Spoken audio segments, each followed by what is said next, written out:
What's up, YouTubers? Time for the full review of the Ketuo Soulstone. This is designed by Beard of Doom Kevin. It's a 3.95-inch Wharncliffe blade of M390 budget steel. M390 right there, according to Mangana Steel Sharif. It's a super steel, but you know, he is a maker. Found that it was in fact the cheapest steel available to the makers that made his knives. It comes in as a titanium frame lock. This particular one is PVD coated, fully blacked out. Very nice. Actually love that. It weighed in at 8.4 ounces on my scale due to some pocketing. You know, a lot of it won't show, but there is some really decent pocketing in there. It's just black. And for me, that was a positive. 8.4 ounces. As a comparison, the full titanium 8010 is actually 9 ounces, so a little bit heavier than this.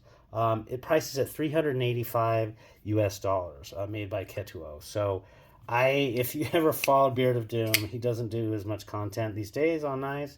And but if you ever followed him, this kind of has everything that's built into kind of his ethos. So yeah, as far as some comparisons, alternatives, for myself, probably the Demco full-size 8020 has a little bit smaller blade, if you kind of take a look at that. But it's definitely full-size in hand, fairly thick blade stock.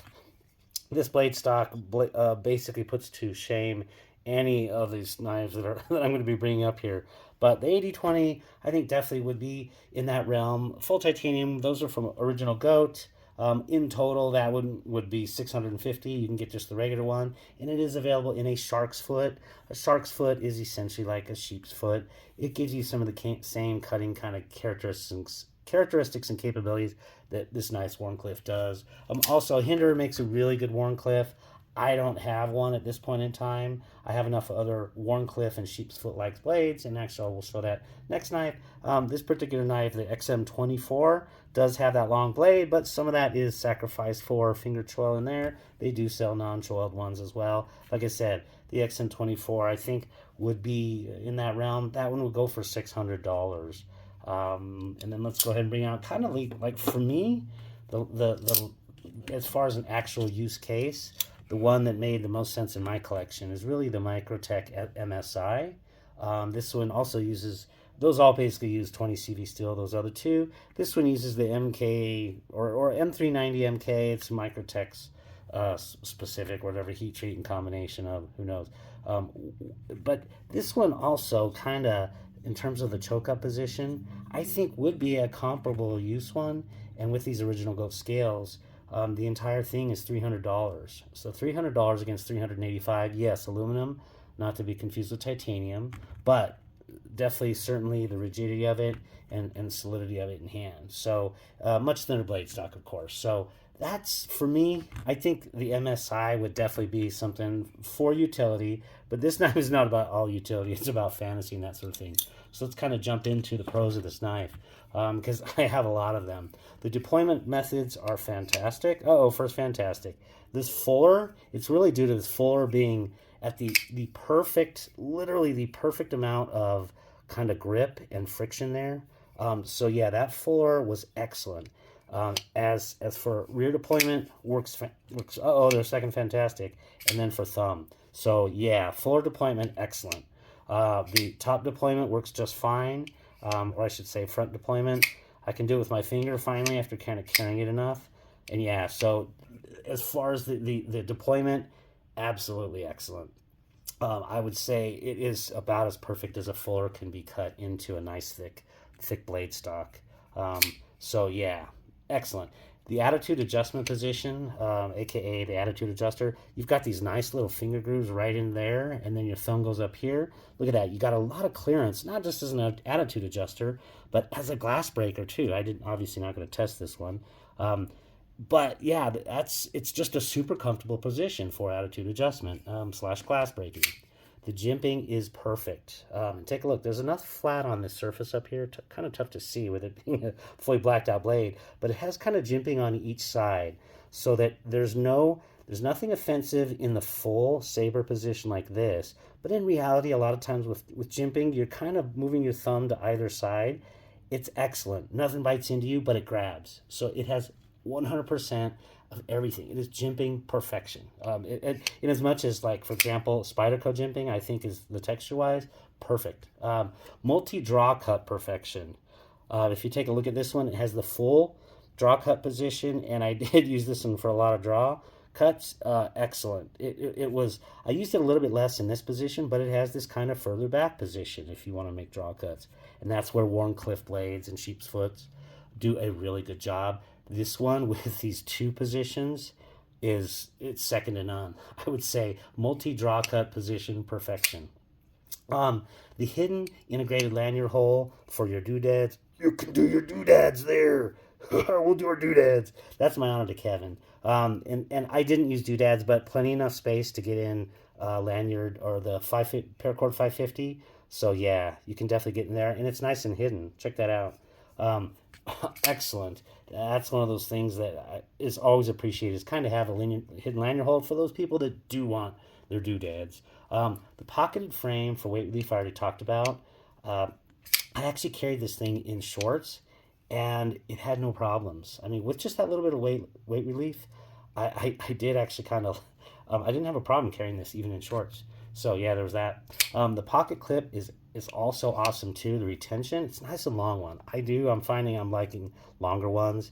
It has good retention. I wouldn't necessarily want to do a lot of cartwheels on this one, but it worked really well, the retention, and also added a little bit to the contoured frame. Oh yeah, this does have a nice contouring on the frame, as far as for those gigantic hands who need that because it's quite wide. And then the last thing is, it's not overly branded. In fact, it's almost not branded at all.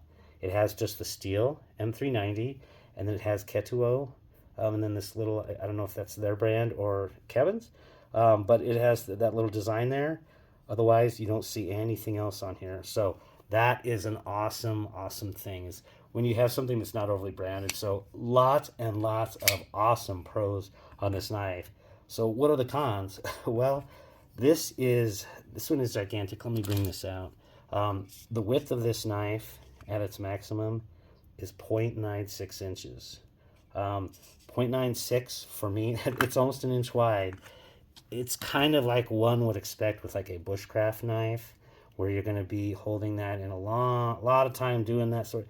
And I'm not going to be with this one. So this knife, it's for anybody who has extra large hands, and then large with no ambiguity towards medium large, because I'm medium large hands. Harbor Freight gloves, I'm actually medium hands, but Costco gloves, I'm a large, so I call myself a medium large hand. And for this particular knife, it's just too big. I literally, I loved it for draw cuts. This sort of position where I'm basically doing that was excellent. But for things like even just cutting cardboard, anything where I'd be in a hammer grip like this and like this, it's literally just too big for my hand. Medium large, this is definitely designed for extra large hands. And so for me, it really wasn't about the carry. It was about actually the use, and this being for the gigantic hands. And I think it really goes down to a combination of, and I'll go ahead and bring out kind of one more knife, where this is where I was a long time follower of Kevin Beard of Doom, and it kind of like the quintessential knife that he had ever brought out was the District 9 Catastrophe. And if you kind of take a look at that, ironically, this by the way came by way of Barefoot Bruisers Dave, Satu Dave, by way of Kevin himself, with approval from both of them. They both get first rights of refusal if I ever get rid of that particular one. And this is also modified by Satu Dave. But even this knife was only 0.93, and width in the hand. So it was the combination of not just the gigantic blade stock, width of the titanium, it really had to do with just that little bit of contouring, which if you have an XL hand, I would absolutely love this one. But the District 9 does not have contouring in that sense. It has a little bit of chamfering here, but it's literally a little bit more comfortable, especially in choke up. All those positions, it's just a little bit easier to carry, or not carry, but hold in hand. And so, yeah, I was like, you know what?